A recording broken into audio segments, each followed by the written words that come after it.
Esaktong 8 AM ang pasok ni Doris sa trabaho. Hanggat maari iniiwasan niyang malate at umabsent sa trabaho. Sayang kasi yung ibabawas nila sa sahod mo. Kaya naman lagi siyang maagang pumasok. Kahit may sakit siya pumapasok pa rin. Basta kaya niya. Morning Doris, si Loren. Himala maaga ito. Minsan kasi late na ito kung pumasok. Morning 2, maaga ka ngayon. Sabi niya dito. Ngumiti naman ito sa kanya ng matamis. Yes, may tao kasi dyan na gustong magpaabot sa'yo nito. Inabot sa kanya ang card. Napakunot naman ang noo niyang napatingin sa card. Ha, sino? Para saan ta? Sunod-sunod niyang tanong kay Loren. Basahin mo Day, basta kapag anuman ang nilalaman yan. Sunggaban mo na agad. Swerte mo na iyan girl, alam mo kasi sobrang yaman ng taong iyon. Biruin mo ha, binigay kay George ang buong kasino na ito. Grabe talaga, sa sinabi sa kanya ni Loren. Alam na niya kung sino ang taong iyon. Hindi ako interesado sa kanya. Mamamatay tao siya Loren. Hindi mo ba nakikita iyong pinatay niya, sa harapan nating lahat? Sabi niya dito, narinig niyang paghinga nito ng malalim. Doris, masamang tao ang pinatay niya. Sabi sa akin ni George. Madaya ang taong iyon, at marami na itong kinuhang pera sa kasino, dahil sa pandarayang gawain nito. Mahabang paliwanag sa kanya ni Loren. Pero umiling siya, hindi pa rin tama na tapusin ito. Mayroon namang batas para parusahan ang taong iyon. Hindi yung tapusin na walang kalaban-laban. Ayaw ko pa rin sa kanya. Pakisabi kamo sa kanya. Huwag siyang mag-aksaya ng oras sa akin, dahil hindi ko siya papatulan kahit anong gawin niya. Pabagsak niyang sinara ulit ang locker, at tinalikuran si Loren roon. Sumalang na siya sa kahira. Marami na agad customer. Maraming kang laruin sa loob ng kasino, pwede kang maging instant milyonaryo dito. Kung sakaling swertihin, pero mayroon rin naman minamalas at nalulong sa sugal. Minsan na siyang sumubok tumaya sa roulette, mas madali lang itong laruin kumpara sa blackjack at poker. Kaya lang lagi siyang bokya, hindi natatapat sa gusto niyang makuhang panalo. Hanggang sa tumigil na siya sa paglalaro, dahil dyan nauubos ang ipon niya, at pakiramdam niya na addict na siya sa roulette. Give me wine. Katabi niya rin ang mga iba't ibang klaseng alak. Kahit minsan hindi niya pa natikman. Paano naman kasi ang mahal naman ng presyo, buong sahod na niya ang presyo nito sa isang bote. Mas mabuting huwag na lang tumikim, baka mamaya malasing pa siya. Excuse me. Rinig niya sa familiar na boses. Nagsalubong ang kanilang mga tingin. Agad naman siyang napayoko dito, ang tibok ng puso niya ay napakabilis. Bakit gano'n na lang ang naramdaman niya, parang may nagtambulan sa loob. Ha, hindi ka lang lutang, bingi ka rin. Sabi nito sa kanya, uminit naman agad ang ulo niya sa sinabi nito. Hindi ako bingi, narinig po kita, sabi niyang nakaangat ang isang kilay sa lalaki. So, then, good, because I hate deaf people. Dagdag niya pa sasabihin. Hindi nakangiting sabi nito. Malinaw pa ang pandinig niya. Anong alak? Nakasimangot niyang tanong sa lalaki. Ayaw niya itong kaarapin kung pwede lang, pero wala naman siyang magawa ang harapin ito. Ngumisi ito. I want hard wine. Pinili niya ang red wine na Ridolfi from Italy. Inabot niya dito agad, at sunod niya namang binigay ang baso sa harapan nito, at ito na rin ang nagbukas. Kahit makaubos ito ng 10 bote, walang problema dito. Kayang-kaya nito bayaran ang halaga ng alak, na e-serve niya rito. Thank you. Rinig niyang pasasalamat nito, pero hindi na siya nag-abalang tingnan ito. Hinarap niya na ang ibang customer. Habang abala si Doris. Tahimik lang naman umiinom si Arman sa sulok, pero nakakailang ang mga tingin nito. Hindi makakakilos ng maayos si Doris, kapag alam niyang may nakatingin sa kanya. Nang mawala ang mga customer, hinarap niya ito nang hindi makatiis. May sasabihin ka po ba sa akin sir? Medyo may inis niyang boses. Nothing. Tipid nitong sagot sa kanya. Pero bakit nakatingin ka sa akin? Masama bang tumingin? Pilosopong sabi nito sa kanya. Hindi. Pero kung bawat kilos ko naman po, ay sinusundan niyo ako ng tingin, hindi naman po yata tama iyon sir. Hindi po ako komportable. Sabi niya. So, bahagyang umangat ang gilid ng labi nitong nagpatingin sa mukha niya. So ilayo niyo po sa akin ang mga mata niyo. I just noticed that the front has grown. Do you have a child yet? Wala sa sariling napatingin siya sa chest niya, mas malaki kasi ang ano niya ngayon mula nang manganak siya. Bakit ba pati chest niya napapansin ng lalaking ito? Ano pa ba ang sunod nitong mapapansin? Opo sir, tapat niyang sagot dito. Bakit pa siya maglihim? Mas mabuting malaman nilang may anak siya, at sa ganun ma-turn off ito sa kanya, kung sakaling kursunada siya ng kumag na ito. Oh really? How old? He or she? Bakit parang naging interesado ito sa kanya? Walang galang na po sir. Bakit parang naging interesado na kayo sa mga anak ko? Masungit niyang sabi dito. Children. Opo, kambal sila. Really? How old are they? What gender are they? Ulit nitong tanong sa kanya. Nagsalubong ang mga kilay niyang tumingin dito. Kinakabahan na talaga siya sa kumag na ito. Bakit pakiramdam niya hindi magandang makipag-usap dito? Hindi siya sumagot sa mga tanong nito. Bagkus hinarap niya ang mga customer. Iniiwasan niya itong makausap. Kapag wala ng customer, nanatili lang siya sa kahiro nakaupo. Hey woman, bakit iniiwasan mo ako ha? Hindi niya ito pinapansin, hinayaan niya lang ito. Marahil marami na itong nainom, kaya naman marami na itong naiisip na kung ano-ano. Hindi ako lasing. Gusto ko lang ng kakwentuhan, pagdadahilan ni Arman. Nakailang inom na nga ba ito sa alak? Sa iba na po kayo makipag-usap, kung gusto niyo sir.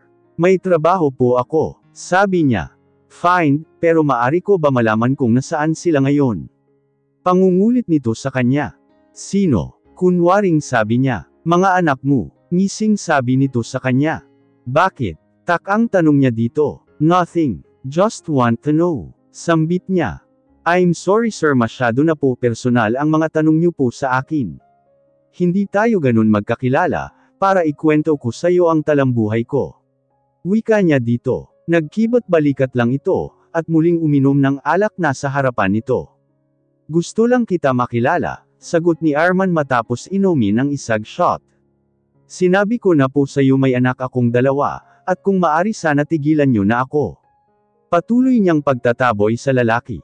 Sino ang ama nila? Mainit ang ulo niyang nilapitan ito, dahil sa kakulitan ng lalaki. Sadya po ba mahina ang ulo niyo, o talagang sinasadya niyo po, hindi maramdaman na ayaw ko po sa inyo sir? Sa mataas na tanong sabi niya sa lalaki. Pero deadma lang ito kahit nagalit na siya. Sa anong dahilan? Bawal ba maging kaibigan ka? Talaga bang makulat lang ito o wala lang makakausap, kaya siya ngayon ang ginugulo nito? Opo. Hindi ako ang karapat-dapat na maging kaibigan mo. Malayo ang estado ng mga buhay natin. Empleyado lang ako dito at boss ka dito, hindi bagay, hindi rin maganda sa paningin ng ibang tao. Kahit na ano pa man kadahilanan, ayaw ko pa rin sa'yo. Kung maari sana lumayo ka sa akin, at huwag kang lumalapit. Kahit labas na ang ugat sa liig niya, pinipilit niya paring galangin ang kaharap. Do you know my motto in life? Hindi siya sumagot. What I want I will take it, whether you like it or not. Napalunok siya ng laway. Nakaramdam siya ng pangamba. Kung magtatagal pa siya dito, hindi siya matatahimik, pero saan naman siya maghanap ng trabaho? Wala siyang pera magagamit sa paghahanap ng bagong trabaho. But you need time, but you can't run away from me. Seryosong sabi nito sa mga mata niya. Habang magkasalubong ang kanilang mga mata, may naalala siya pero agad niya rin inalis sa isipan, imposible iyon. Out na sa work si Doris nang makatanggap ng note sa kanyang locker. Agad niya iyon binasa ang nakasulat sa note. Pero nilukot niya rin ito at tinapon sa basurahan. Nagyayang kumain sa labas ang lalaki. Ang tigas ng ulo, ilang beses na niyang sinabi na tantanan na siya, pero hindi pa rin ito tumigil. Ano ba kasing nakain nito at hindi siya titigilan? Sabi niya. Halik mong nakakalason. Napaatras siya ng bahagya, nasa likuran niya lang ang lalaki, nakapamulsa ito at naka-white shirt, magulo rin ang buhok nito, halatang kagigising lang nito. Lumayo ka sa akin. Sabi niya dito hindi makatingin. Sobra kasi itong malapit sa kanya. Amoy na niya ang hininga nito. No. Tinulak niya ito pero hinuli lang ang mga kamay niya, para cornerin siya ng lalaki, at tangkaing halikan sana. Huwag please. Huwag. Nagmamakaawang sabi niya dito. Nang inag ang mga tuhod niya sa takot. Nakaramdam naman ito sa kanya, at bahagyang lumayo ang lalaki.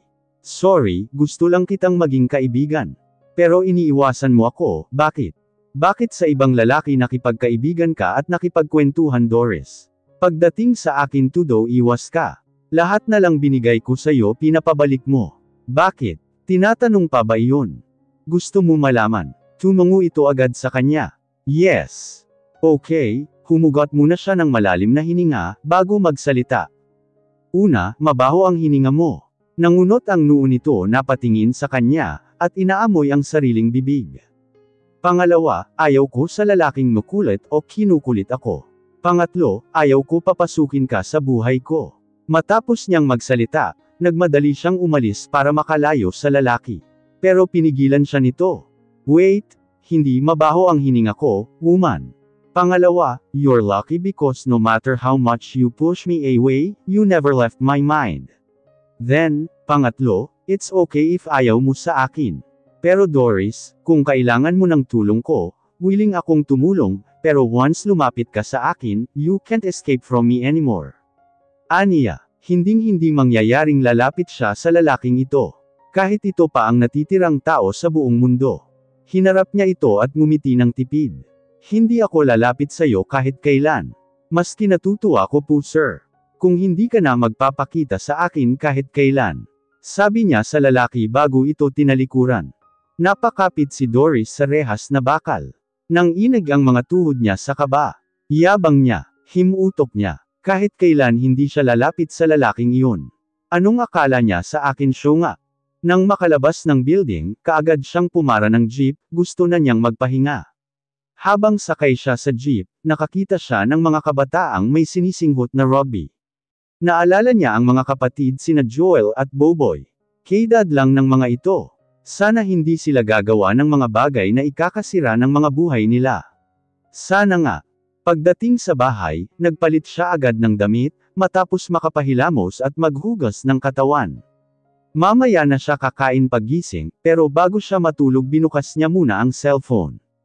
Pinapatay niya ito, kapag naka-duty siya, at bawal rin ang cellphone sa oras ng trabaho. Maraming missed calls at text messages ang tumatak sa screen ng phone niya. Kinakabahan siya, at ang mga kamay niya ay nanginag, lalong nanggaling sa pamilya ang tawag at text. Doris, sagutin mo ang tawag. Si Boboy nakulong. Tawag ka kaagad kung nakauwi ka na. Ang tatay mo sinugod sa hospital. Tawagan mo kami agad. Hindi niya namamalayang tumulo na ang mga luha niya. Hindi niya alam ang gagawin. Uuwi siya ng Pangasinan, kailangan niyang umuwi, pero paano ang trabaho niya? Baka pagbalik niya wala na siyang trabahong balikan. Tumayo at lumanghab ng sariwang hangin sa labas, sobrang masikip ang dibdib niya. Dinayal niya ang numero sa bahay. Sinong nag-aasikaso sa mga bata, kung nasa hospital si tatay, at si Boboy nakakulong? Hello, sa namaos niyang boses. Ate, si Kendra isa pa niyang kapatid. Halatang galing ito sa pag-iyak. Kendra, ang tatay, si Boboy, kumusta sila, anong nangyari? Sinong nag-asikaso sa mga bata ha? Sunod-sunod niyang tanong kay Kendra. Ate, iniwan ko muna sila kay Ate Belen. Si Ate Belen ang asawa ng kuya niya. Okay, si Boboy, tanong niya dito. Dinampot si Boboy kaninang umaga ng mga pulis. Kasi nahulihan siya ng shabu sa bag. Nasalat niya ang kanyang sentido. Kailan pa gumagamit ng shabu si Boboy? Ang buong akala niya nag-aaral ito. Paano siya nagkaroon ng shabu sa bag? Ano? Paano siya nagkaroon ng shabu sa bag? Gulat niyang reaksyon. Mahigpit niyang binilin sa kapatid na huwag gagawa ng kalukuhan, at dapat mag-aral ng mabuti. Pero ano tong nalalaman niya? Ate 50,000 ang pampatubos kay Boboy. Kapag hindi siya natubos sa loob ng 5 araw dadalhin siya sa Manila. Ate, mapapalayo si Boboy. Tulungan mo si Boboy ate. Rinig niya ang pag-iyak ni Kendra sa kabilang linya. Ano? Bakit malaki naman? Saan ako kukuha ng ganong halaga ha? Ate, si tatay kailangang operahan sa kidney, at kailangan ng malaking halaga 50k rin, puwera lang sa mga gamot niya. Diyos ko, anong gagawin ko? Alam na ba ng iba mong kapatid? Tanong niya dito. Hindi ito sumagot sa kanya, parang alam na niya ang mangyayari, suluhin niya lahat ng problema. Wala silang pera. Kung mayroon man daw hanggang gamot lang sila ni tatay. Pero para sa pang-opera ni tatay ay wala, lalo na po kay Boboy ay wala din daw silang maibigay pampatubos. Ikaw na daw ang bahala ate, baka raw makahiram ka ng pera sa amo mo. 100,000 ang kailangan niyang hanapin na pera. Papahiramin kaya siya ng head? Malamang hindi. Kung mangungutang naman siya sa 5-6, hindi pa rin buong 100,000 ang makukuha niya. Saan niya dadamputin ang 100,000? Anong gagawin niya? Kinabukasan masakit ang ulo ni Doris, hindi siya makatulog sa kakaisip. Kung saan siya kukuha ng 100,000? Isa lang nasa isip niyang hiraman ng pera si Loren. Pero hindi niya pa ito nakikita ang babae. Saan kaya iyon? Pinipilit niya pa rin ang sariling kumilos, kahit nakaramdam siya ng hilo. Gusto niyang matulog na lang, pero kailangan niyang pumasok sa trabaho. Parang robot siyang naglalakad papasok.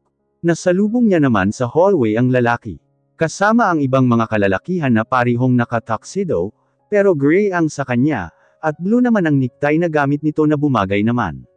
Hanggang lagpasan siya nito. Sa admin agad ang tungo niya para umutang ng pera, pero hanggang 5K lang maibigay nito sa kanya. Hindi pa rin sapat. Hindi ito nakangiti nang saglit siyang sulyapan, seryoso ang mukha nito. Magtatanghali nang makita niya ang babae. Agad niya itong kinausap, at sinabi rito ang kailangan niya, pero 20K lang kaya nitong ipahiram sa kanya. Wala raw itong ganang kalaking pera sa ngayon, dahil pinapadala rin ito sa probinsya.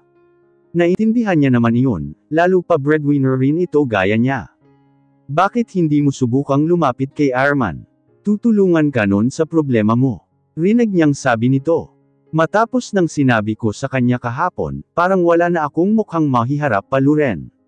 Sabi niya dito, ano na lang iisipin nito, kung kinakain niya lang mga sinabi sa lalaki. Humingi ka ng sorry. Sabihin mo nagkamali kang sinabi. Alam ko hindi ka tatanggihan nun. Pakiramdam ko lang type ka nun, swerte mo dahil ikaw palang kauna-unahang babae sa balat ng lupa ang nakakuha sa interest niya. Agad siyang napangiwi sa sinasabi nito. Alam ko naman na hanggang ngayon iniisip mo pa rin yung nangyari ng gabing iyon. Pero Doris, kalimutan mo na iyon, sa tingin ko naman wala siyang masamang gagawin sa'yo.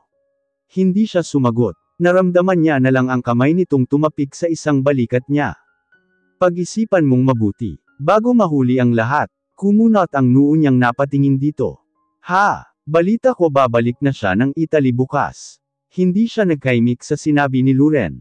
So paano may nakita Doris, may gagawin pa kasi ako. Palm sa kanya ng babae. Saglit namang natulala si Doris. Hanggang maari hindi siya lalapit dito. Hahanap siya sa iba. Kung kinakailangang utangan niya lahat ng empleyado dito sa kasino gagawin niya, mabuulang niya ang 100K kaysa lalapit doon. Ayaw niya magkaroon ng halimaw na kaibigan.